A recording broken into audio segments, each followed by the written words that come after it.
नमस्कार दोस्तों, अभी हम इस वीडियो में आप लोगों को संस्कृत के पूरे 100 को दोस्तों 100% टकराने वाला आपको ऑब्जेक्टिव क्वेश्चन बताने वाले हैं। जैसे दोस्तों मैंने हिंदी और आपको मैथ में बताया था, पूरा 100% टकराया है मेरा क्वेश्चन। वैसे ही दोस्तों ये संस्कृत का आप 100 ऑब्जेक्टिव क्वेश्चन कर लो, इसमें से 40 को एकदम पक्का रहेगा बुक का ऑब्जेक्टिव क्वेश्चन, ठीक है ना। तो हमारे चैनल को सब्सक्राइब करके दोस्तों रखना, आप लोगों को बहुत मदद करेंगे, क्योंकि आप लोगों को पता ही होगा कि मैं बहुत मदद करता हूँ।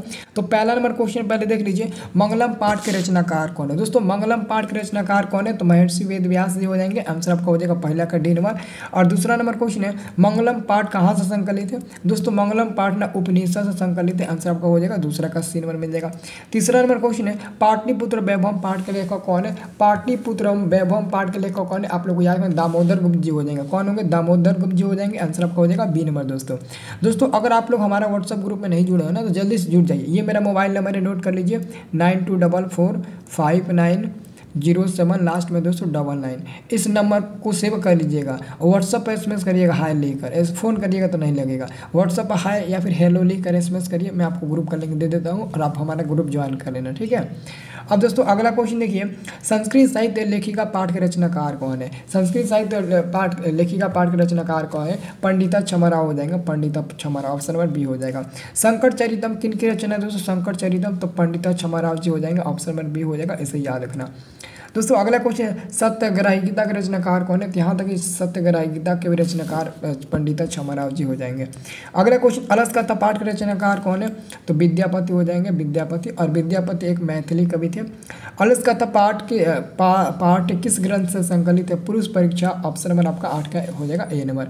अगला क्वेश्चन है, भारत महिमा पाठ के रचनाकार कौन है, मतलब ये उमा शंकर, डॉक्टर उमा शंकर। दोस्तों डॉक्टर उमा शंकर शर्मा, आंसर याद रखना बी नंबर होगा।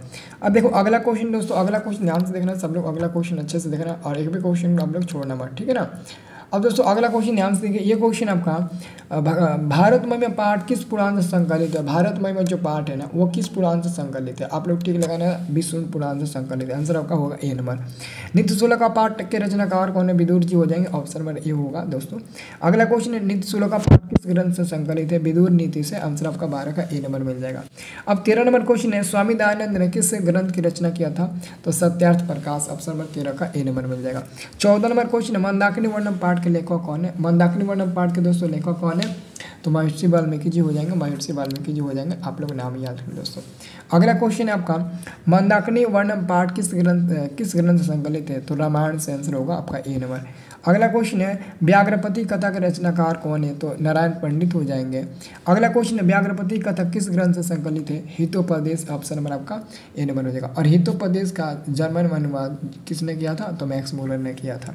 कर्णास से दान वीरता पाठ के लेखक कौन है, भास जी हो जाएंगे। भास जी हो जाएंगे।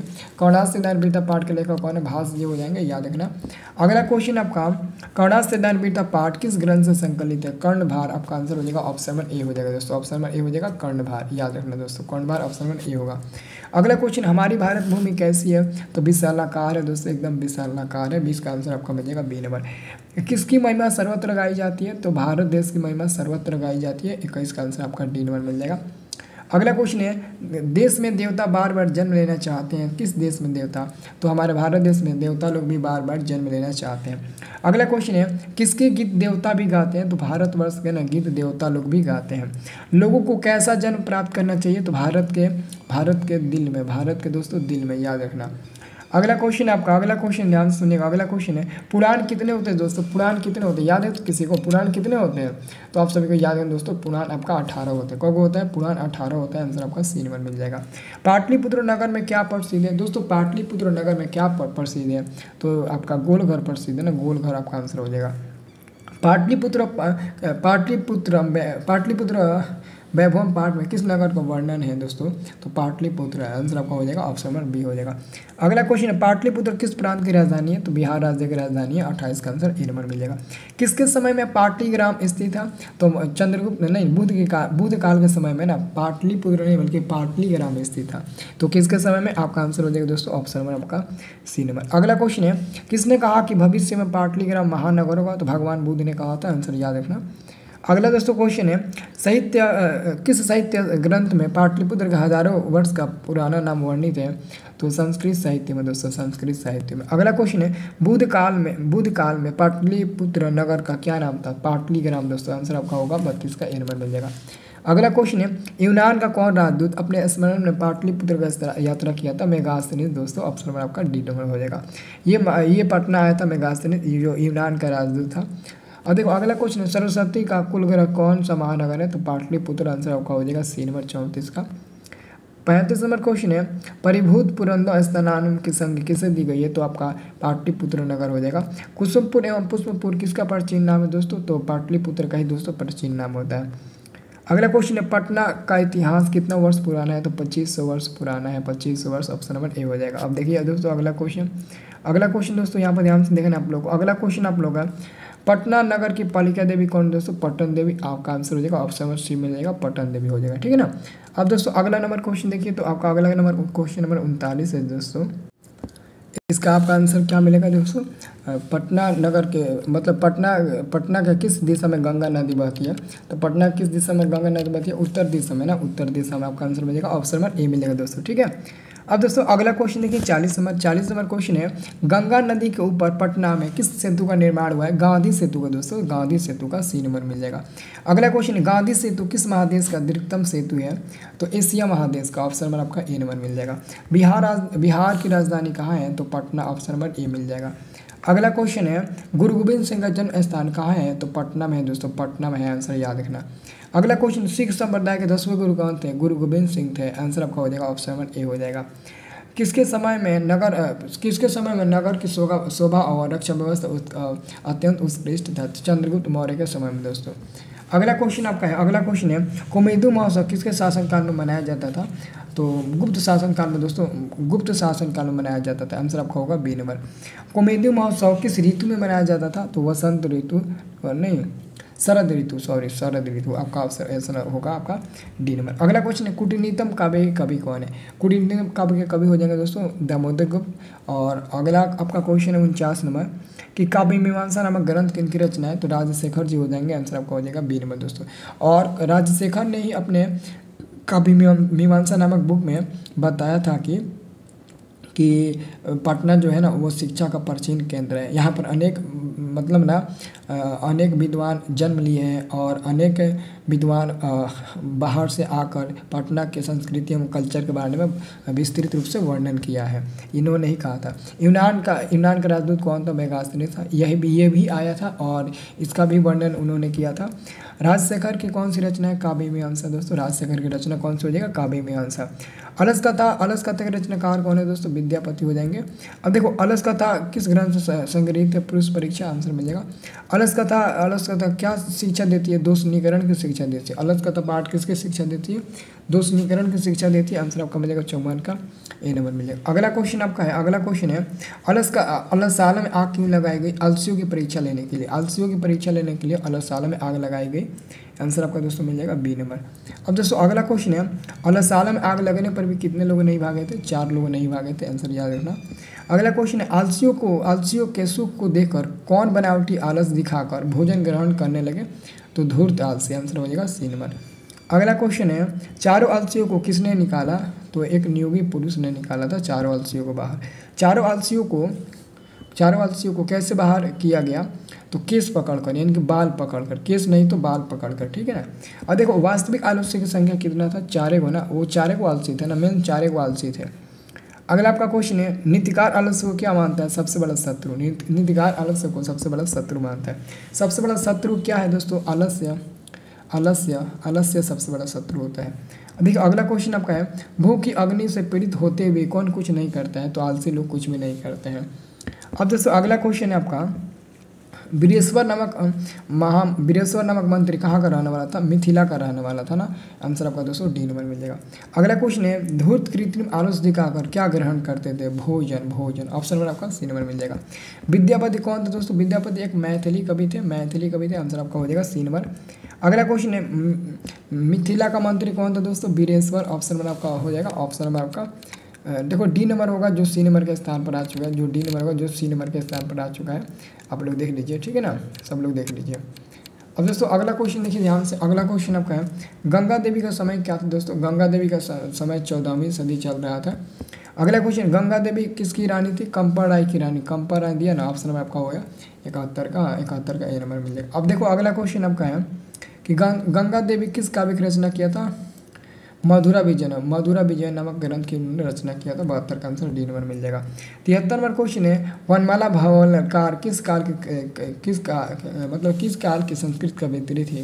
तो दोस्तों इसका आंसर मिल जाएगा आपका ऑप्शन में मिल जाएगा, हाँ क्या मिल जाएगा, एक मिनट प्राचीनतम काल के ना आंसर आपको मिलेगा दोस्तों प्राचीनतम काल के, याद रखना।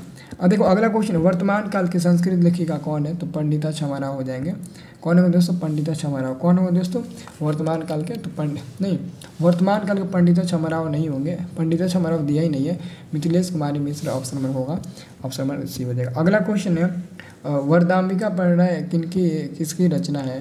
तो आपका 75 का दोस्तों आंसर मिल जाएगा पंडित छमाराव जी का। अब देखिए अगला क्वेश्चन है मंगलम पाठ में कैसे मंत्र संकलित हैं। तो मंगलम पाठ में पदात्मक मंत्र संकलित है, आंसर होगा ए नंबर। मंगलम पाठ के कितने मंत्र हैं। मंगलम पाठ के कितने मंत्र हैं दोस्तों। मंगलम पाठ में 5 मंत्र है ना, कब है मंगलम पाठ कितने, मंगलम पाठ में 5 को मंत्र संकलित है, याद रखना। अब देखिए अगला क्वेश्चन आपका मंगलम पाठ का प्रथम मंत्र किस उपनिषद से लिया गया है। मंगलम पाठ का प्रथम मंत्र ईसा उपनिषद से लिया गया, ऑप्शन में आपका सी नंबर मिल जाएगा। मंगलम पाठ कहाँ से लिया गया है दोस्तों, उपनिषद से लिया गया है ना। मंगलम पाठ कहाँ से लिया गया, उपनिषद से लिया गया, याद रखना। अगला क्वेश्चन मंगलम पाठ में किसके सिद्धांतों का वर्णन है। दर्शन शास्त्र का, आंसर आपका हो जाएगा बी नंबर, याद रखना बी नंबर आंसर होगा। अब देखो अगला क्वेश्चन है वेद कितने प्रकार के होते हैं। 4 प्रकार के, अथर्ववेद, यजुर्वेद, सामवेद और यजुर्वेद, आंसर आपका हो जाएगा बी नंबर। अगला क्वेश्चन है वेद रूपी शास्त्र क्या होता है दोस्तों। वेद रूपी शास्त्र क्या होता है, नृत्य होता है ना। वेद रूपी शास्त्र क्या होता है दोस्तों, आपको याद रखना वेद रूपी शास्त्र नृत्य होता है, आंसर आपका होगा बी नंबर। अगला क्वेश्चन है वेदा में हमें तम पुरुषम महानतम, ये दोस्तों किस मंत्र का उपनिषद है, ये किस उपनिषद का महामंत्र है। तो आपको याद कर दोस्तों श्वेता पुरोनिषद, ऑप्शन नंबर आपका बी नंबर मिल जाएगा। अगला क्वेश्चन है उपनिषद के रचनाकार कौन है दोस्तों। उपनिषद के रचनाकार कौन है, आपको याद करना उपनिषद के रचनाकार कौन है, मतलब वेद व्यास जी हो जाएंगे, वेद व्यास जी हो जाएंगे। उपनिषद कितने प्रकार के दोस्तों होते हैं, उस उपनिषद के कितने प्रकार है। उपनिषद का 108 प्रकार है, याद रखना उपनिषद के 108 प्रकार है। सत्यमेव जयते किस उपनिषद का मूल मंत्र है। सत्यमेव जयते, तो मुंडक उपनिषद, आंसर आपका मिल जाएगा सी नंबर दोस्तों। अब दोस्तों अगला क्वेश्चन देखिए, अगला क्वेश्चन आपका है, अगला क्वेश्चन कि नदियाँ, ये हो गया ना आपका। देखिए अगला क्वेश्चन आपका है नदियाँ नाम और रूप को छोड़कर किस में मिलती है। समुद्र में दोस्तों, समुद्र में। अगला क्वेश्चन है नदियाँ समुद्र में कैसे मिलती है। तो नाम और रूप को छोड़कर, आंसर आपका हो जाएगा सी नंबर। अब दोस्तों अगला क्वेश्चन है नदियाँ किसे छोड़कर समुद्र में मिलती है। तो नाम और रूप दोनों एक में होगा। अगला क्वेश्चन आपका है सत्य का मुँह किस पात्र से ढका हुआ है। हिरणमय पात्र से, आंसर होगा ए नंबर। अगला क्वेश्चन विजय किसकी विजय होती है। सत्य की विजय होती है और सत्य की नहीं। विजय कैसे प्राप्त होता है दोस्तों, सत्य से विजय प्राप्त होता है। अब देखिए अगला क्वेश्चन है किसकी विजय नहीं होती है। असत्य की दोस्तों कभी भी विजय नहीं होती है।